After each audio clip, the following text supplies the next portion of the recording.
Good day, mates.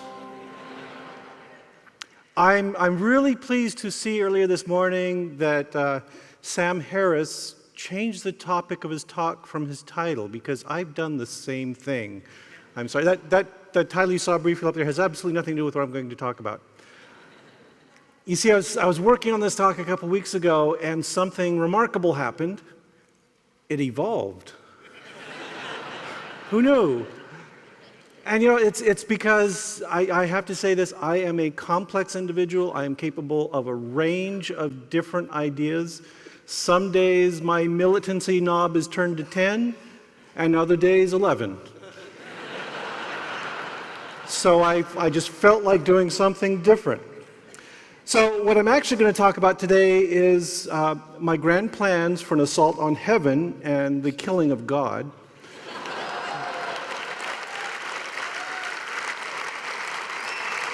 And if I had to give it a new title, I would say the title of this one is Sacking the City of God. That's our dream, that's our plan. So a little background first. You may have heard this very common phrase, in the beginning was the Word. But you know what? That's wrong. That's not true. In the beginning of human society, there was the blood. The marker of our identity was the family, the tribe, the clan. What united us into functioning social units was our pedigree, that web of familial ties that knit us together. Unfortunately, that union was limited to a fairly small group of people and could only be expanded by the commitment of marriage and birth, and that limited us. We needed a new way to join together. So next was the word, right? No, not next. Next was the king. The king was a proxy for the blood. You declared allegiance to the big man, the chief, the royal family. Maybe you weren't directly linked by familial relationship, but the king or pharaoh represented you. He was the symbol of your identity, and the size of the social unit could grow. So now do we come to the word? Not quite yet. Next was the city. In the ancient world, the large social unit was the city. Babylon, Athens, Rome. Kings come and go, but Rome was eternal. People didn't say they were Greek. There was an awareness of a similarity of language and history, but when you asked who they were, they thumped their chest and they'd say, I am an Athenian, or I am a Spartan. And Rome built this whole empire with an arrogance of pride in that special Roman citizenship. So it was even an identity that could be expanded to a remarkable degree. People standing on Hadrian's Wall in farthest Britain or on the frontiers of Syria would find honor in calling themselves Roman. So now we come to the word. There's a problem with basing your identity on a city. Cities fall. When Alaric the Goth sacked Rome in AD 410, St. Augustine could sit back in the relative safety of his home in North Africa and note the event with both horror and triumph. The fall of Rome was an immense cataclysm that shook the ancient world, shattering that sense of identity and constancy, but was also an opportunity for an alternative way of thinking about ourselves to come to ascendancy. And that was the way of the word, or the people of the book. Now, Augustine didn't think of this. It had been tried for a long time. The most notable people of the book are, of course, the Jews. They attached their sense of identity to a collection of laws and stories and commentaries and books, part of which is the Christian Old Testament. They acquired a persistence that cities could not have. When Jerusalem fell, the Jewish people were not destroyed. The event became a chapter in their books, a remembered part of their history. It strengthened their identity. A Roman could not be landless, cityless, or countryless, but a Jew could. You could take everything away from the Jewish people, you could make them homeless and scattered, and still they knew who they were. The most brilliant thing Christianity ever did was to take that idea of the word, that concept of identity wrapped up in an abstract set of ideas and stories, and to open it up to everyone. Rome fell? Oh, you're all alone? Too bad. Here, we can help you find yourself. We can give a new meaning to your life. We have a standard that you can hold high and find unity with a greater people. And that was called the Bible. And I repeat, that was absolutely brilliant. It made Christianity bulletproof. You see, cities can fall, and kings can die, and bloodlines can fade, but ideas can go on and on and on. Now, a 21st century person can feel continuity with a 5th century priest. An American can share a central element of their self with someone in South Africa, with someone in China, with someone in Australia. Heck, with someone on the space station or walking on the moon. We have the concept of an ecumene, people tied together by a common belief that crosses borders. And that's a powerful tool. It's widely used as well. What is a United States citizen but someone bound by a set of documents, the Constitution? There's also power that comes from an unkillable idea. You'll find a version of this in V for Vendetta, Alan Moore's graphic novel or the movie, whichever one you've seen. And that's precisely what the whole story is about. So here's a quote from Evie in the book. She says, "We are told to remember the idea, not the man, because a man can fail. He can be caught, he can be killed and forgotten. But 400 years later, an idea can still change the world." I've witnessed firsthand the power of ideas. I've seen people kill in the name of them and die defending them. But you cannot kill an idea, cannot touch it or hold it. Ideas do not bleed, it cannot feel pain, and it does not love. Now, a moment ago, you're probably dubious and wondering what the heck was wrong with me because I was saying the Bible was powerful and important. But maybe now that I've cited nerd god Alan Moore, you're a little bit more willing to believe what I'm saying.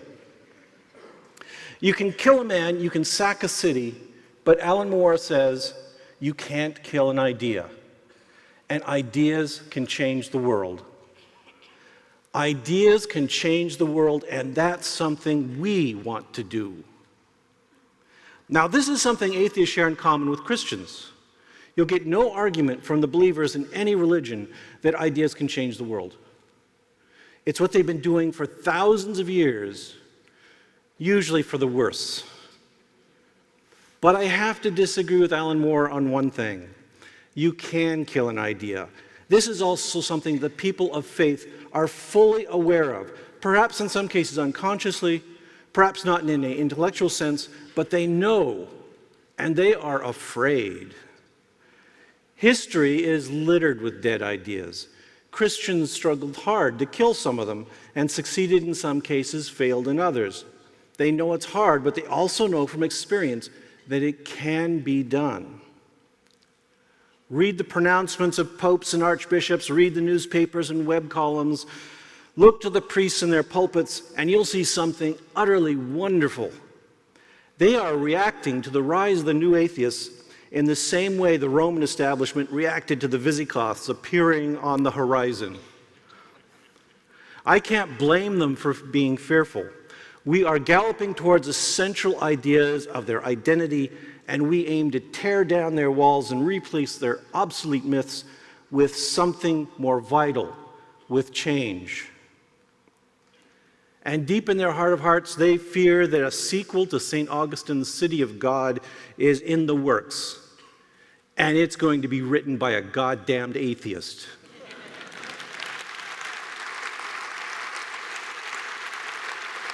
And that book is going to speak of a brand new world and new opportunities. It will create a new ecumene of people united under something other than the folly of faith. So how do you kill an idea? How will we sack the city of faith? And the answer is fairly simple. Come up with a better and more powerful idea.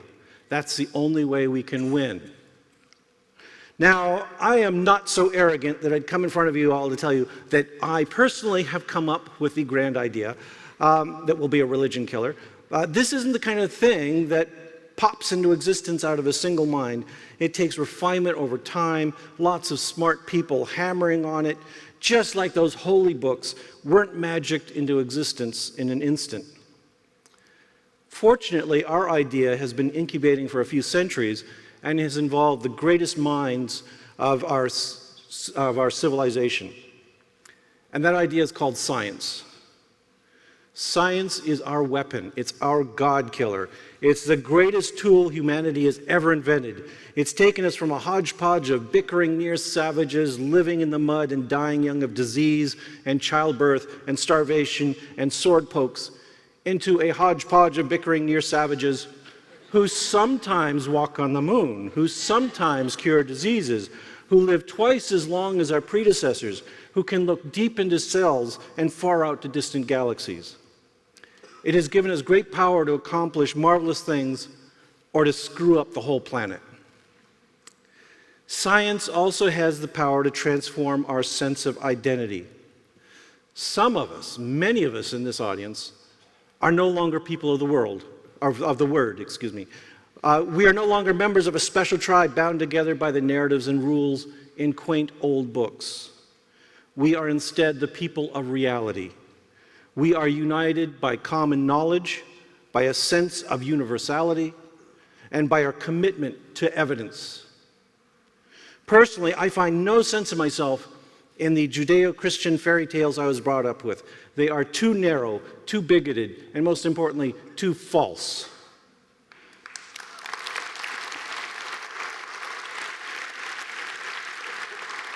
The words of my people, of our people, are written in the strands of DNA I find in every cell of my body. And the story they tell is clear and inspiring. We are all products of the natural world. Stars died to create the elements we are made of, and 4 billion years of churning life struggled and was born and died to shape us.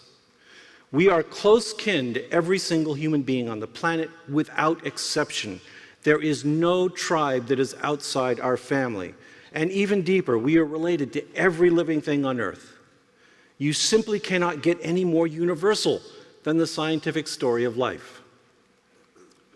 And I take far greater pride in the accomplishments of science than I do of my ethnic group, or my place in Western culture, or my particular ruling form of government, or least of all, the church I was brought up in. Science bridges differences. I can find common ground with American scientists, Canadian scientists, Mexican scientists, Chinese scientists, Iranian scientists, even Australian scientists. And maybe you aren't a scientist, strictly speaking, but you've read the latest book by Dawkins or Hawking, or you love David Attenborough's TV shows, or you're a bird watcher, or you like weekend hiking in the mountains. You are all my people. We're one. We're united in the appreciation of the natural world. Now, there's another reason I can take pride in science. Science has real power. Science actually works. But let me just take a moment to give you a very short, simple, operational definition of what science is. Science is the process that does its damnedest to figure out how stuff actually works, rather than how we wish it worked. You know, I kind of wish peach pits actually cured cancer. But I think it's more important to do the experiments and measure the results and see if they actually do. Because if they don't, I think it would be a good idea for people to move on to more effective treatments. You know,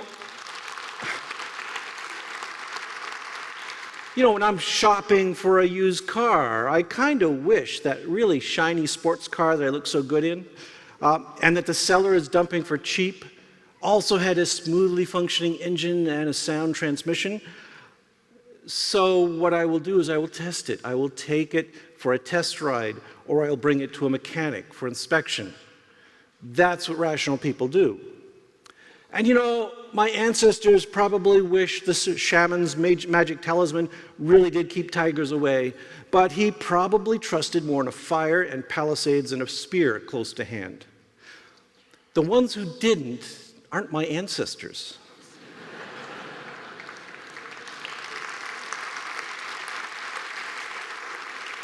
The real power of science comes beyond that immediate effect, though.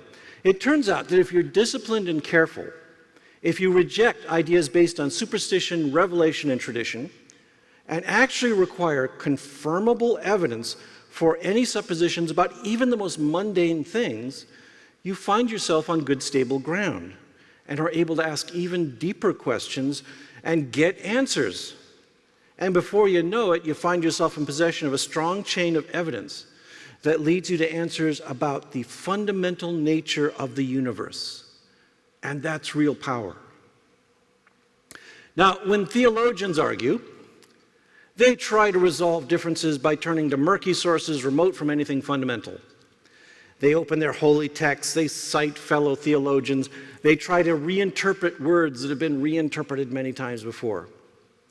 But have you ever heard scientists argue? They do it all the time, but they don't resolve issues by appealing to higher authorities.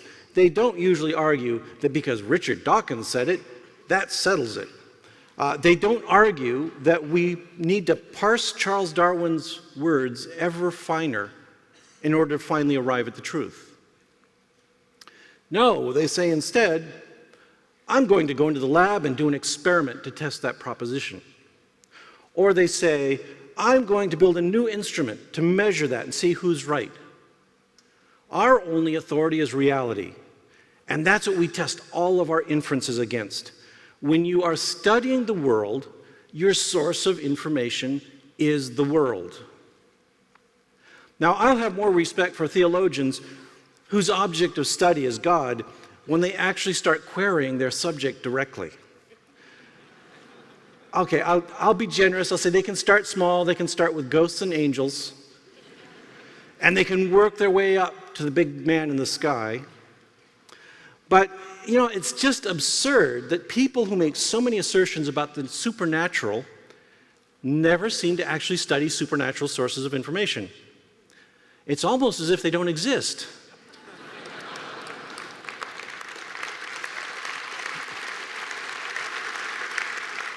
Now, I'm sniping a bit at religion, and there's a reason for that.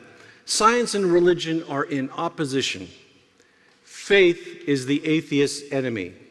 Remember, science is the process for figuring out how the world actually works. If you short-circuit the process and declare that you already have the answer, you just have to believe, then you're an enemy of science. If you simply assert your desired conclusion and ignore the fact that reality is rarely about the answer you want, you're an enemy of science. Truth is often uncomfortable. You have to value it because it is true, not because it makes you feel good. Now, the clearest examples of the dangers of religious thinking can be found in issues of science policy, stuff that matters to us, that affects our lives. Questions about the environment, for instance, ought to be resolved by careful examination of the evidence and by weighing the costs and benefits of proposed solutions, right? That's what you and I would do. That's how reasonable people operate. Not George Pell, as you Australians know. He lives in a state of denial. Not James Inhofe, not John Shimkus. You may not know these people, but these are our American representatives who have influence on energy and environmental policy and who endorse the green dragon philosophy and actively deny the evidence of the world around us. Now, what is this green dragon, you might ask? Here's a statement from one of its proponents. The green dragon is environmentalism. So here's what he has to say about it. Around the world, environmentalism has become an unbalanced, radical movement, something we call the green dragon, and it is deadly. Deadly to human prosperity, deadly to human life, deadly to human freedom, and here's the important part, this is the key issue, deadly to the gospel of Jesus Christ. Make no mistake about it, environmentalism is no longer your friend, it is your enemy, and the battle is not primarily political or material, it is spiritual. I don't know how that works. How do you wage a spirit? Well, anyway. As Christians, we must actively trust God and obey His word. So when it comes to environmental stewardship, we must reject the false worldview, the faulty science, and the counterfeit gospel that threatens to corrupt science, society, and the church. So here are these people. They are addressing problems of the world, and their first instinct is to deny the evidence of this world to favor mysticism and dogma. Both Inhofe and Shimkus have come out with really clear statements, unbelievably clear statements. They say outright, we do not have to worry about climate change, about global warming, about increasing levels of carbon dioxide. Why? because in the Bible, God said we don't have to worry about floods anymore. He promised it wouldn't happen. And that's good enough for them.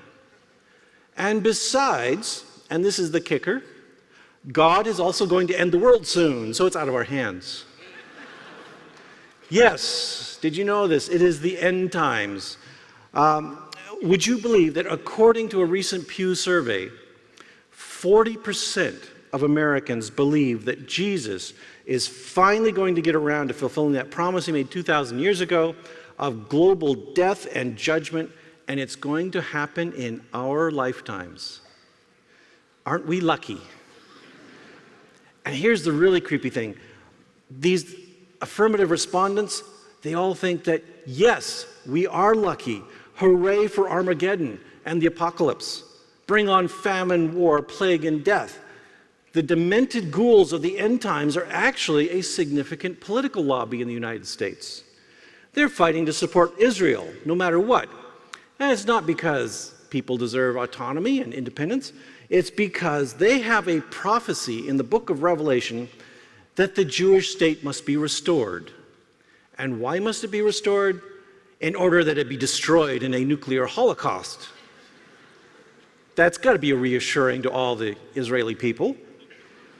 After that nuclear holocaust, all the surviving Jews will quickly convert to Christianity, and then Jesus will come. You don't believe me? Go read the Left Behind books. They lay it all out in detail. That's exactly what's going to happen, they say, so that must be true. And it's weird. If a scientist saw a cataclysm coming, say we saw a meteor on collision course with the Earth in 2050, we would not be all sitting around saying, hallelujah, physics is true, bring it on. My faith in mathematics is restored. We'd be trying to stop it, right? That's the rational approach. And that makes the Christian reaction puzzling. You know, if I actually believed that Jesus was coming to end the world in 2050, I'd be preparing by stocking up on timber and nails.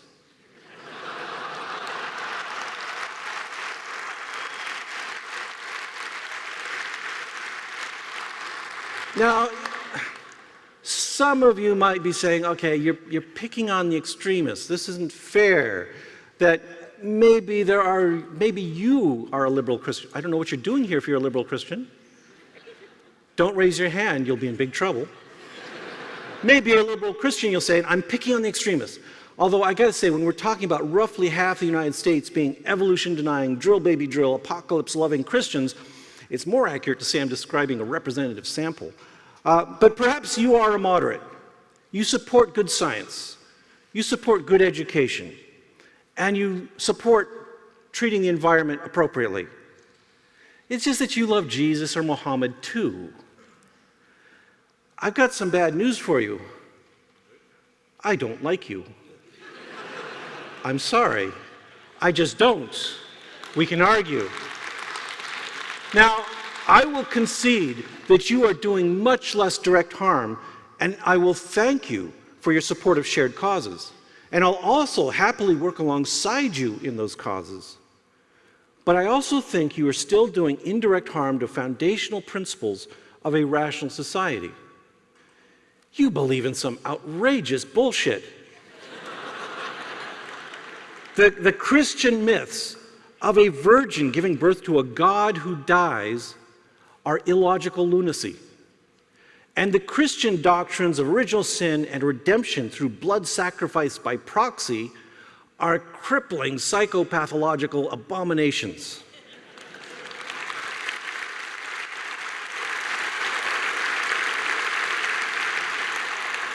And I would say if you are a moderate Christian and you are willing to repudiate those odious doctrines, that's fine. It just means you're not a Christian anymore. You ought to grow up and face that fact. You see, moderate Christians are also promoting unreason by telling people that it is okay to believe in some things without evidence, and even in contradiction to all evidence and reason. They are cafeteria realists. And they undermine the essential goal of bringing the whole of humanity out of the darkness of ignorance and into the light of the real world. Now, I tell such people that the universe is clearly lacking gods and supernatural forces, so just grow up and set all that nonsense aside. Join us. I wish I sounded like James Earl Jones. Join us. Come over to our side. Become a good atheist. You'll be much happier and will waste less time in pointless, just pretend foolishness. So what does it mean to be a good atheist in the 21st century? How do you live as a good atheist? And what should our values be? Now, this is a problem because, as you know, we are a diverse group and we never agree on everything. So I'm going to give you a few ideas that I'm not dictating to you. I'm not telling you this is the way you are. These are things that I'm seeing emerging from our community now as values of great importance. And the three values I want to promote are truth, autonomy, and community. So let's start with truth, because that's the easy one. This one is so fundamental that it's hard to say much about it. If you aren't dedicated to learning and discovery, to finding out the factual truth of matters, then you can't be a good atheist. And the doors are towards the back. You can leave now. If you are not dedicated to the truth, I think I can confidently say you are not a good atheist. Now, you might be saying to yourself, though, and this is a reasonable objection, that it isn't a very good criterion because doesn't everyone seek the truth? Don't Christians say they value truth too? And they do say it, but they don't practice it, unfortunately. If it were true, all the major Christian denominations wouldn't have denial of the mechanisms of evolution as core parts of their doctrine. Now, I know right away some of you are thinking, wait a minute. What about the Catholic Church? They nominally accept that humans evolved over millions of years of time. You could also say the same for the Church of Latter-day Saints. So the old crazy and the new crazy are all working just fine with this.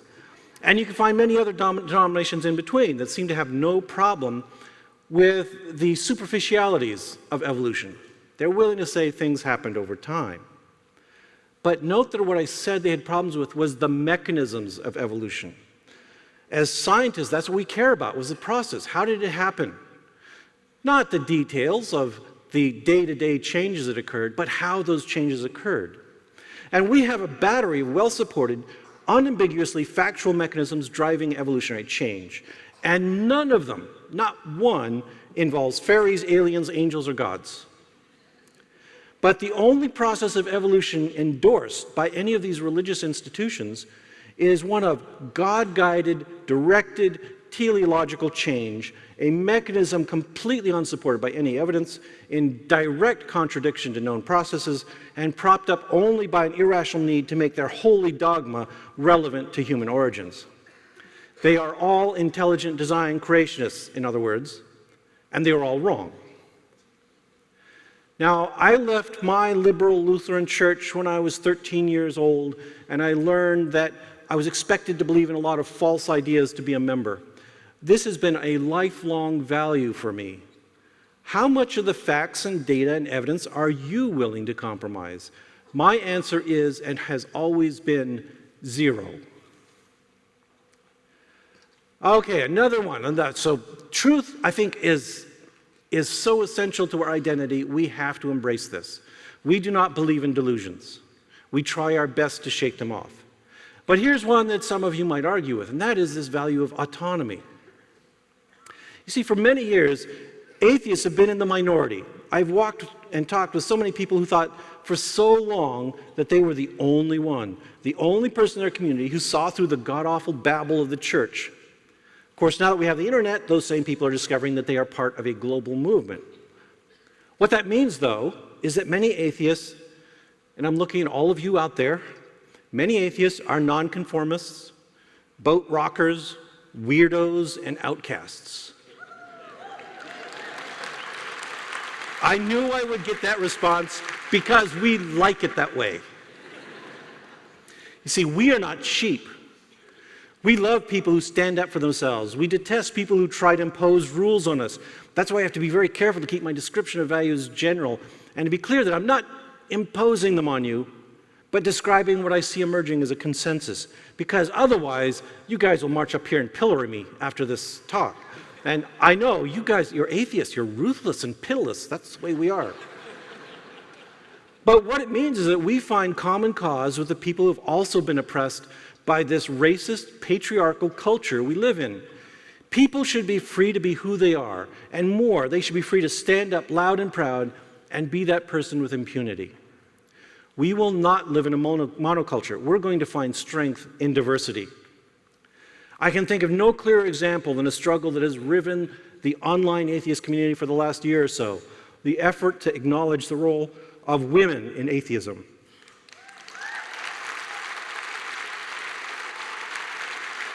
For years, the face of atheism has been white, male, and middle-aged, and a certain complacency had settled in.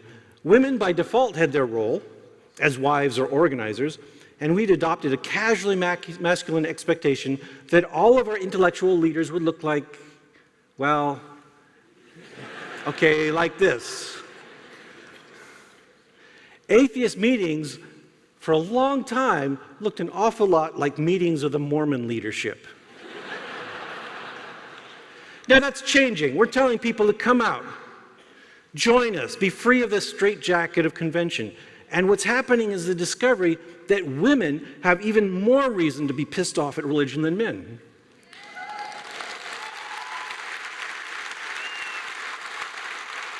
And they are a very fast-growing segment of our community.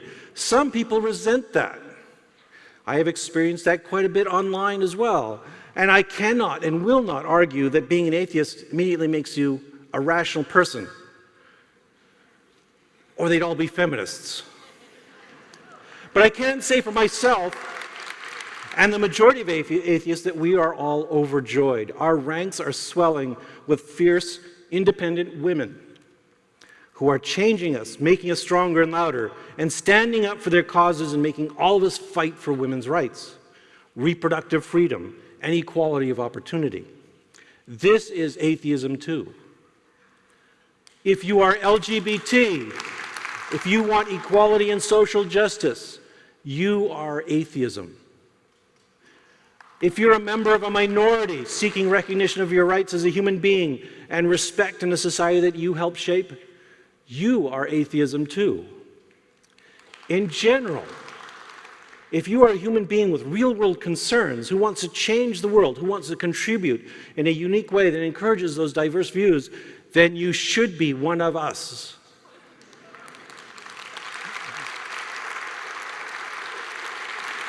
This club, the people we see here, this club is only closed to people who fuss about an imaginary afterlife, getting right with an imaginary God, conforming to an arbitrary dogma, and who think the most useless act of all, prayer, is a contribution that they deserve thanks for. So we have common causes. We have truth and justice as common causes. We sound like supermen and women, all working for truth, justice, and the Australian way.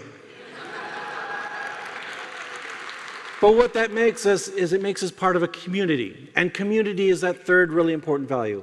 There's this tired stereotype of atheists that's very current in conservative circles, and you'll probably recognize this.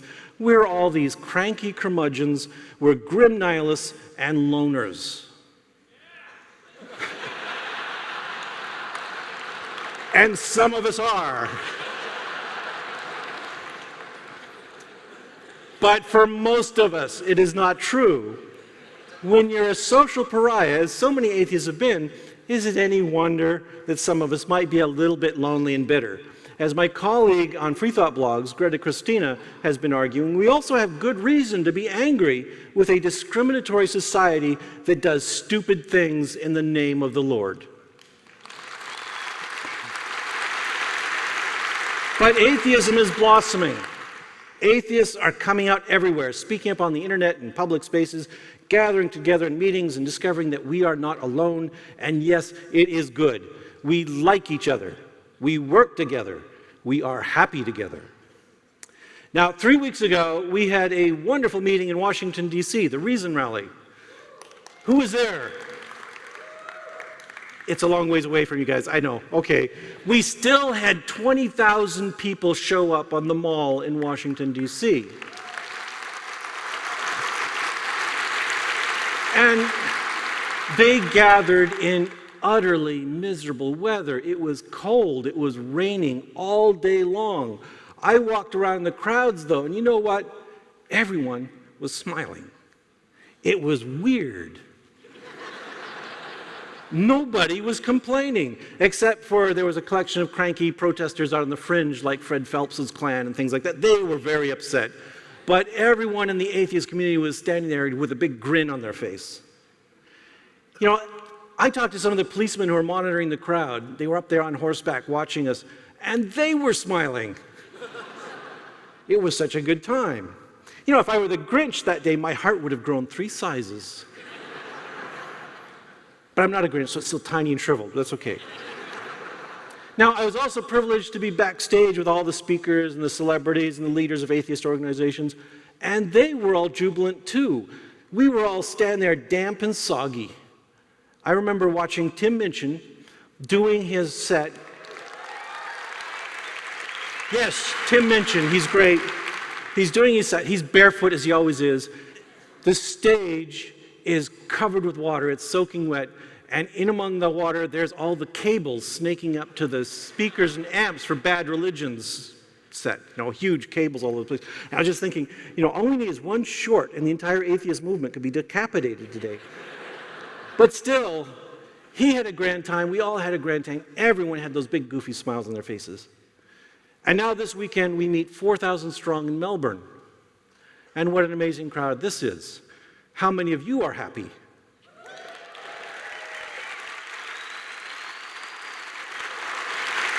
See, we aren't grim and sour at all. This has been a great, great meeting where we've all been overjoyed and pleased and happy to meet each other.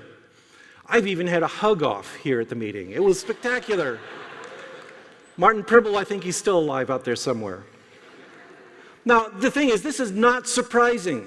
We are a social species and we thrive in communities. It's how we have survived and grown so far. And atheists, contrary to some of our critics, are really fully human. We're not aliens at all. And this willing cooperativity is something we have to value. Not only is it who we are, but it's how the good atheists of the 21st century will win in the end. You see, we humans are different from other species in this regard. I have a favorite story, a short little story I have to tell you from the primatologist Robert Sapolsky. Fabulous writer, you ought to look him up and read him. He's a primatologist who studies the endocrinology of baboons. And he made an observation that I think highlights the human situation because we are not baboons. And here's what he said. When baboons hunt together, they'd love to get as much meat as possible, but they're not very good at it. The baboon is a much more successful hunter when he hunts by himself than when he hunts in a group because they screw up every time they're in a group. Say 3 of them are running as fast as possible after a gazelle, and they're gaining on it, and they are deadly. But something goes on in one of their minds. And he says to himself, what am I doing here? I have no idea whatsoever, but I'm running as fast as possible, and this guy is running as fast as possible right behind me, and we had one hell of a fight a couple months ago.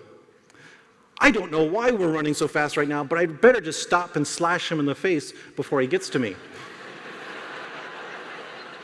So the baboon suddenly stops and turns around, and they go rolling over each other like Keystone Cops, and the gazelle is long gone because the baboons are just become disinhibited. They get crazed around each other at every juncture. I think that's kind of cool. I'd like to see that. But that's not us. We aren't baboon-like at all. Even though baboons are really scary animals, they're stronger than us, individually fiercer, and they have those savage, huge fangs. If you've ever seen one yawn, it's scary. But they have this weakness, and we have this strength. We work together. You know that in the childhood of our species, we are prey to the predators of the African continent. Alone, we are soft, weak, and tasty, and I'm sure the lions and leopards enjoyed a hominid snack. But together, I'm sure that when some ferocious cat came upon a tribe of humans together And when all those humans turned their 10 or 15 pairs of eyes on the predator and reached for stones and sharpened sticks, that cat felt fear and would slink away. Those eyes we have, those hunter's eyes on the front of our face, when a group of us turn those eyes in cold calculation on any problem, when our hands work together, we are the most powerful force on the planet. Now, yesterday, I was listening to our Christian protesters outside. Some of you were there. And I thought, so that's what you get when you give a sheep a microphone. You get amplified bleating. There they were, calling on everyone to deny the richness of human experience and join the flock in the narrow, bigoted, boring confines of the sheep pen, so mindless that they didn't even realize that they were calling out to the wolves.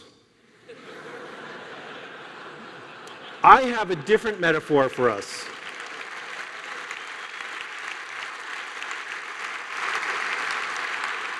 So I have a different metaphor for us. My brothers and sisters in atheism, we are not sheep. There are no shepherds here on the stage. I look out from this stage, and I see 4,000 pairs of hunter's eyes, 4,000 hunter's minds, 4,000 pairs of hunter's hands. I see the primeval primate hunting band grown large and strong. I see us so confident in our strength that we laugh at our enemies. I see a people thinking and planning, fierce and focused, learning and building new tools to conquer new worlds. You are not sheep.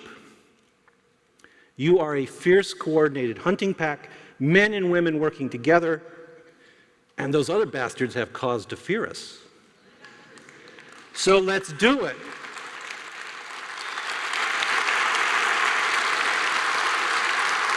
Let's all just work together and make them tremble and demolish the city of God. Thank you.